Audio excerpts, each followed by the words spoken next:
Gospel of Mark, chapter 14, starting with verse 32.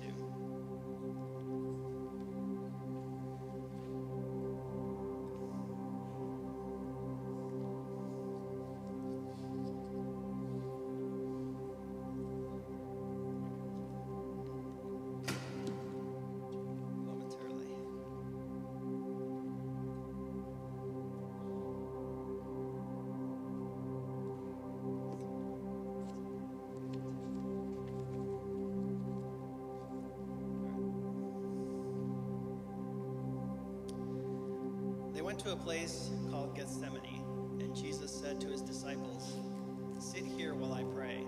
He took Peter, James, and John along with him, and he began to be deeply distressed and troubled.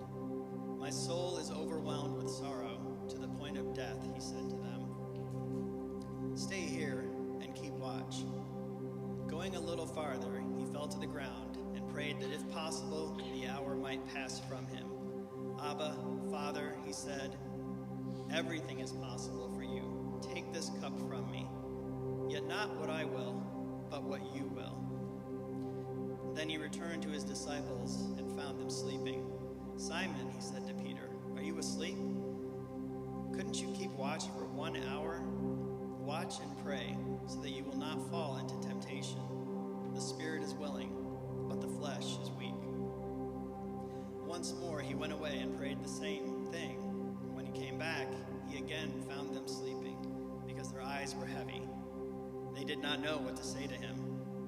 Returning the third time, he said to them, "Are you still sleeping and resting? Enough! The hour has come. Look, the Son of Man is delivered into the hands of sinners. Rise, let us go. Here comes my betrayer."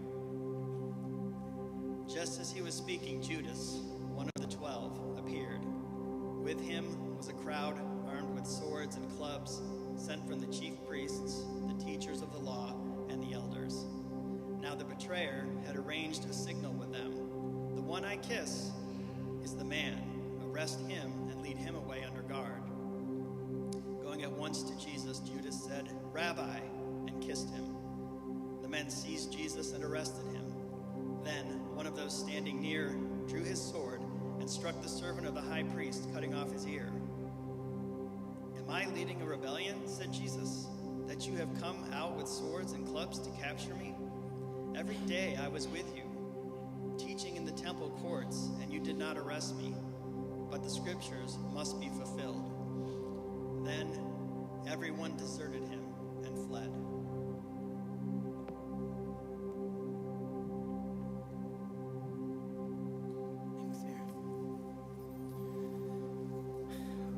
Those last words are troubling words, aren't they? Then everyone deserted him and fled. And what's perhaps most troubling about those words is that the scripture builds a pretty strong case for the fact that it wasn't just them. It wasn't just those guys back then. It's all of us. In one way or another, to one degree or another, we've all deserted him and fled. But the really good news of this whole cross story is that even though they deserted him, which is just unthinkable, even though they deserted him, he still went to the cross for them. And even though you and I have deserted him in various ways and to varying degrees, he still went to the cross for us. It's really incomprehensible, but it's true. I wonder if I might invite you, if you'd be willing to just take a moment to just agree with God in your heart of hearts, to agree with God about what is true of your life. The ways you have deserted and fled. The ways in which you've been dishonoring, unfaithful.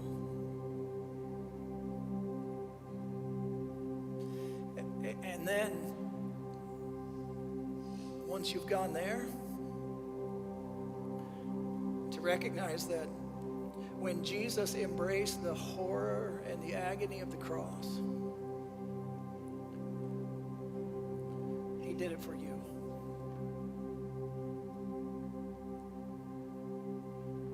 He did it for you.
Oh, how great is your love for me. How great is your love. How great is your love for me.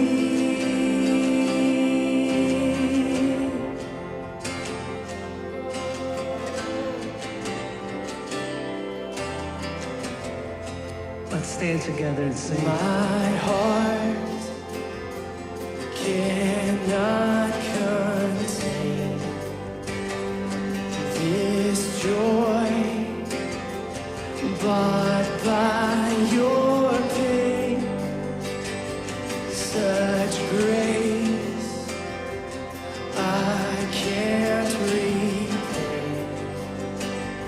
Still I give my everything. Oh, how great is your love. How great is your love for me. How great is your love. How great is your love for me.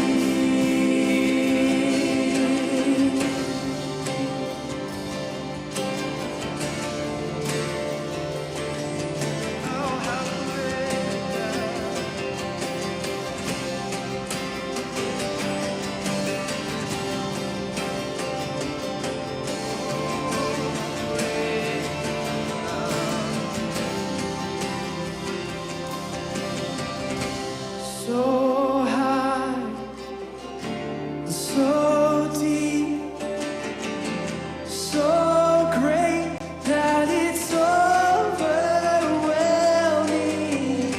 So high, so deep, so great is your love for me. So high, so deep, so deep, and so great that it's overwhelming. So high, so deep, so great is your love for me.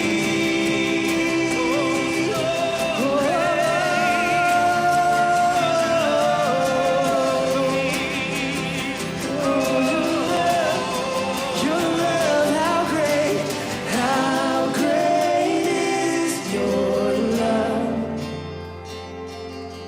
Oh, how great is your love for me? How great is your love? How great is your love for me? And so high, and so deep, it's so great that it's overwhelming.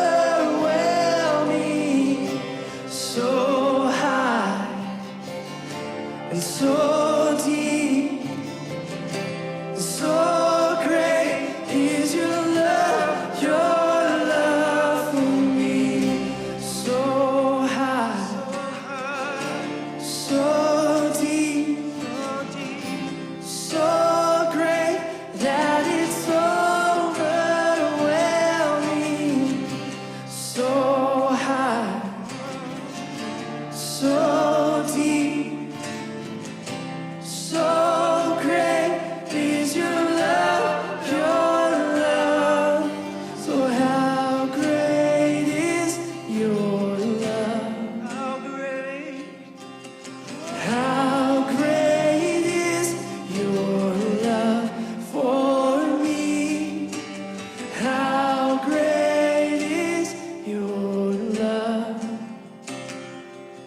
Oh, how great is your love for me.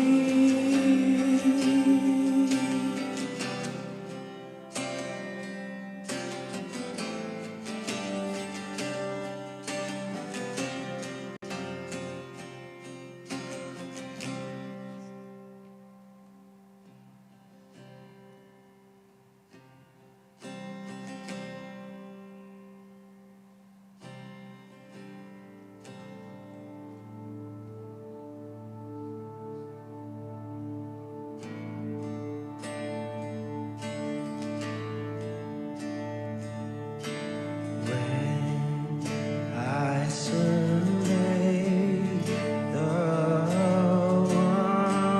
wondrous cross on which the Prince of Glory died, my richest gain I count but loss, and pour content on all my pride. To see from his head, his hands, his feet, sorrow and love flow mingled down. Did e'er such love and sorrow meet, o'er thorns compose so rich a crown? Oh, the wonderful cross. Oh, the wonderful cross bids me come and die and find that I may truly live. Oh, the wonderful cross. Oh, the wonderful cross. All who gather here by grace draw near and bless your name.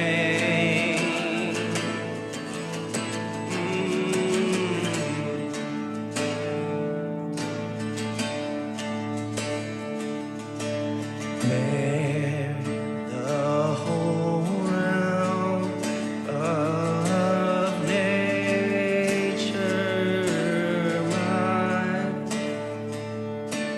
that were an offering far too small.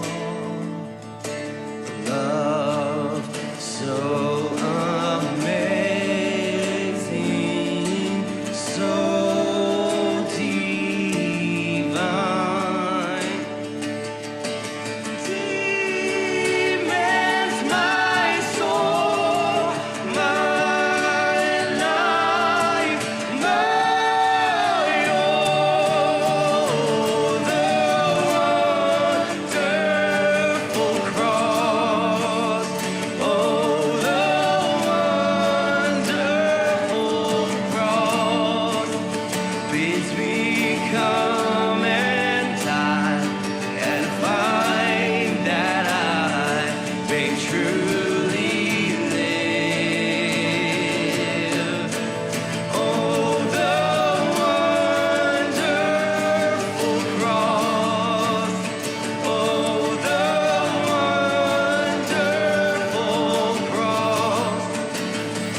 Some 700 years before Jesus came and paid the price for us, the prophet Isaiah wrote these words.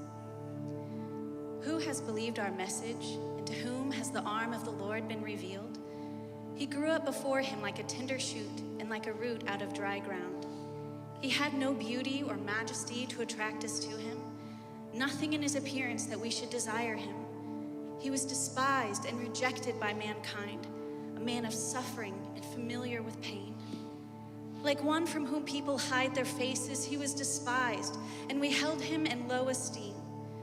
Surely he took up our pain and bore our suffering, yet we considered him punished by God, stricken by him and afflicted. But he was pierced for our transgressions. He was crushed for our iniquities. The punishment that brought us peace was on him, and by his wounds we are healed. We all like sheep have gone astray. Each of us has turned to our own way, and the Lord has laid on him the iniquity of us all. He was oppressed and afflicted, yet he did not open his mouth. He was led like a lamb to slaughter, and as a sheep before his shearers is silent, so he did not open his mouth. By oppression and judgment he was taken away. Yet who of his generation protested? For he was cut off from the land of the living. For the transgression of my people he was punished. He was assigned a grave with the wicked and with the rich in his death, though he had done no violence, nor was any deceit in his mouth. Yet it was the Lord's will to crush him and cause him to suffer. And though the Lord makes his life an offering for sin, he will see his offspring and prolong his days. And the will of the Lord will prosper in his hand. After he has suffered, he will see the light of life and be satisfied. By his knowledge, my righteous servant will justify many, and he will bear their iniquities. Therefore, I will give him a portion amongst the great, and he will divide the spoils with the strong, because he poured out his life unto death and was numbered with the transgressors. For he bore the sin of many and made intercession for the transgressors.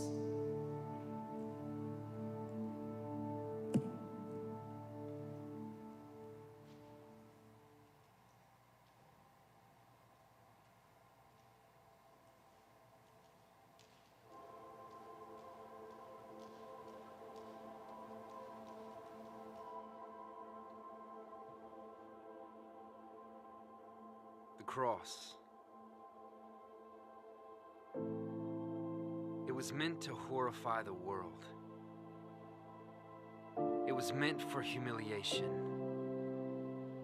It was meant to last for days. It was meant for slow asphyxiation. It was meant to prolong torture. It was the Roman soldier's job. It was meant to be used by Caesar, but instead, it was used by God. It was meant to stop a movement, but instead, it became the way. It was meant to act on fear, but instead, it awakened faith. It was meant to be vicious and violent, but instead, it became our peace. It was meant to uproot hope, but instead, it became the seed. It was meant to punish captives, but instead, it unleashed freedom. It was meant to build up Rome, but instead, it built God's kingdom. It was meant to discourage rebels. It was meant to stop insurrection. It was meant to put down Jesus, but instead, it set up his resurrection. It was meant to jeer and mock him, but instead it was his glory. It was meant to erase a chapter, but instead it became the story. It was meant to hold up convicts, but instead it raised up a king. It was meant to shut our mouth, but instead it's why we sing. It was meant to be a judgment, but instead it became our mercy. It's why the song of heaven is the Lamb. The Lamb is worthy. It was meant to kill an enemy, crush dissenters and diversion, but instead it became the banner of God's love for every person. It was meant to be appalling, nailing hands and feet to wood. It was meant to be used for evil, but instead it was used for good. It was meant to be a symbol of God's assassination, but instead, it became the symbol of Jesus' invitation. Come to the cross. Instead of sin and stain, you are meant to be made clean. Instead of being forgotten, you are meant to know your sin. Instead of being ashamed, you can leave behind your guilt. Instead of feeling empty, you were meant to be fulfilled. Instead of being broken, you are meant to be made whole. Here, Calvary is calling. It beckons you. Behold, come to the cross. Instead of being an accident, you have a purpose and a plan. Instead of being abandoned, you were chosen by His hand. For all who've said, I can't, God has said, I can. No matter what you've done, the invitation stands. Come to the cross. Instead of being doubtful, you are meant to know your Father. You are meant to be His son, and you are meant to be His daughter. You were cherished from the start. You were always in the picture. Instead of being a victim, you were meant to be a victor. The result of Jesus' blood, salvation has arrived. Instead of being dead, you are meant to be alive.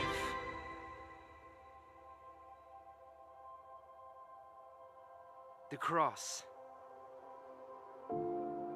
It was meant to signal death, but instead, it's a sign of living. It was meant to be the end, but instead, it's our beginning.